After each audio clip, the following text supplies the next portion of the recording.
కర్నూలు మండలం ఉల్చాల గ్రామం survey number 346లోని ముస్లింల శ్మశాన వాటికకు నిర్మించిన రక్షణ గోడను కొందరు కూల్చివేశారని ఆరోపణలు వెల్లువెత్తాయి. సుమారు 80 ఏళ్ల క్రితం గ్రామానికి చెందిన పెద్దలు తిప్పమ్మకు చెందిన 1.43 సెంట్ల పట్టా భూమిని ముస్లింలకు దానంగా ఇచ్చినట్లు గ్రామస్తులు తెలిపారు. దాతల సహకారంతో ఇటీవల శ్మశాన వాటిక చుట్టూ రక్షణ గోడ నిర్మించగా జూన్ 18న కొందరు అధికార పార్టీ నాయకులు దౌర్జన్యంగా గోడను కూల్చివేశారని ఆరోపించారు. శ్మశాన వాటిక స్థలాన్ని కాపాడాలని, గోడ కూల్చిన వారిపై చర్యలు తీసుకోవాలని ముస్లిం కుటుంబాలు అధికారులను కోరుతున్నారు. తహసీల్దార్ సూచనల మేరకు రక్షణ గోడ నిర్మించామని, ప్రస్తుతం పట్టా భూమిని మిగులు భూమిగా పేర్కొంటూ అధికారులు పక్కదారి పడుతున్నారని సిఐటియు నగర కార్యదర్శి రాధాకృష్ణ ఆరోపించారు. సమస్యపై అధికారులు న్యాయబద్ధంగా విచారణ జరిపి తమకు న్యాయం చేయాలని గ్రామ పెద్దలు, ముస్లిం కుటుంబాలు డిమాండ్ చేశారు. ప్రజా సంఘాల ఆధ్వర్యంలోన ఈరోజు కర్నూలు మండలం ఉల్చాల గ్రామంలోన ముస్లింకు సంబంధించిన శ్మశాన వాటిక స్థలం పైన కలెక్టర్ గారికి వినతిపత్రం ఇవ్వాలనే ఉద్దేశంతోన ప్రజా సంఘాలు అన్నీ కలిసి ఇక్కడ రావడం జరిగింది. ఉల్చాలలో ఉన్నటువంటి శ్మశాన వాటిక సమస్య దాదాపు 5 నెలలుగా కొనసాగుతుంది. అక్కడ ముస్లిం సోదరులు 4 తెగలుగా ఉన్నారు. నలుగురికి 4 శ్మశాన వాటికలు ఉన్నాయి.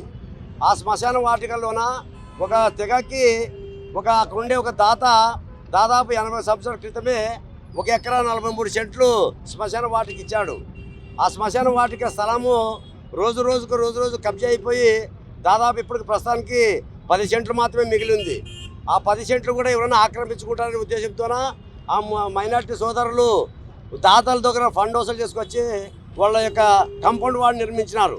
అటువంటి కాంపౌండ్ గోడని కొంతమంది అంటే అక్కడుండే అప్పటికి వైఎస్ఆర్ పార్టీలో ఉండేవాడు రుక్మానంద రెడ్డి అనేవాడు. ఇప్పుడు ఆ స్థలం కోసమే తెలుగుదేశంలోకి చేరినాడు. ఆయన ఇంటికి పోయి రస్తా కోసము గోడ పడగొట్టినాడు. అంటే గోడ నీకు రస్తా కావాల్సి ఉంటే ఒక మూలలోన ఒక 10-12 అడుగులు ఇస్తామని చెప్పినా కూడా ఆయన ఎన్నుకోకుండా లేదు, నాకు ఆ శ్మశాన వాటిక మధ్యలోనే ఇవ్వాలని చెప్పి గోడ పడుకుంటున్నాడు. దానికి సంబంధించి ఆయన పేరు కేసు పెట్టినారు. కేసు పెడితే కూడా ఇప్పటివరకు కూడా ఆయన పైన కేసు బుక్ చేయలేదు.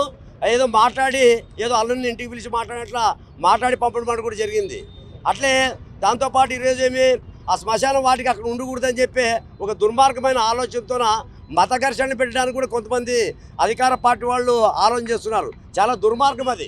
ఈరోజు శ్మశానాలు అనేవి నాకు తెలిసి ఆ ఉల్చాల గ్రామంలో ఇంకొక శ్మశానం కూడా ఊర్లోనే ఉంది. అది వాళ్ళ మసీదు పక్కనే ఉంది. దానికి సంబంధించి అది ఎవరికి కూడా అభ్యంతరకరమైనది కాదు కూడా. దానికి మనమేమని చెప్పినాము, ఒకవేళ మీరు అభ్యంతరం చెప్తే ఊరు బయట ఒక 1/2 ఎకరా చూపించాలని చెప్పి కూడా అధికారులను అడుగుతున్నాం. దీంట్లోన ఎంఆర్ఓ గారు చాలా కీలక పాత్ర వహిస్తున్నాడు. దాన్ని మిగులు భూమి అని చెప్తున్నాడు. మిగులు భూమి అని చెప్పడం చాలా దుర్మార్గమైన చర్య. వాళ్ళు దాతలు ఏదో భూమి ఎక్కువ ఉంది కదా మంచి పేరు రావని చెప్తే ఉద్దేశంతో ఇచ్చింటారు. అటువంటి దాన్ని ఈరోజు కించపరిచే పద్ధతులను ఎంఆర్ఓ గారు అట్లా మాట్లాడుతున్నాడు అని చెప్పి ఈ సందర్భంగా తెలియజేస్తున్నాము. 5 నెలలు అయినా ఈ సమస్యను పట్టించుకోవడంలే. అందుకోసమే ఈరోజు వాళ్ళు ఎవరైతే ఉల్చాల శ్మశాన వాటి కోసము మైనార్టీ సోదరులు పనిచేస్తారో వాళ్ళు అందరూ ప్రజా సంఘాలను అభ్యర్థించారు కాబట్టి మన కేకే భవన్లోన మన ప్రజా సంఘాల రౌండ్ టేబుల్ సమావేశం జరిగింది. ఈరోజు ఇక్కడ ధర్నా చేసి కలెక్టర్ గారికి వినతి పత్రం ఇవ్వాలని చెప్పి అనుకోవడం జరిగింది. ఇప్పటికైనా కలెక్టర్ గారు వినతి పత్రం తీసుకొని ఆ శ్మశాన స్థలాన్ని పరిరక్షించి వాళ్ళకి న్యాయం చేయాలా. ఆ కాంపౌండ్ కూడా కూల్ చేసినటువంటి వ్యక్తి పైన కేసు పెట్టి వాళ్ళని అరెస్ట్ చేయాలని చెప్పి కూడా ఈ సందర్భంగా డిమాండ్ చేస్తున్నాం. మా ఉల్చాల గ్రామంలో 70 ఏళ్ల కిందట భూమి 1 ఎకరా 45 సెంట్లు ఇచ్చింది మా తిప్పమ్మ మా అమ్మ దేవత. ఆయమ ఇచ్చిన స్థలాన్ని పక్కన ఉన్న వాళ్ళు ఆక్రమించుకొని 7 సెంట్ల స్థలం మిగిలింది. ఆ 7 స్థలం కొలిచి ఎంఆర్ఓ గారు గోడ కట్టుకోనని చెప్పిపోయినాక ఆయన ఉండి మళ్ళా అక్కడ ఏం చేసినాడో ఏం లేదు, ఆయన మళ్ళీ గోడలు పడగొట్టినారు. కావున మాకి న్యాయం చేయాలని కలెక్టర్ గారికి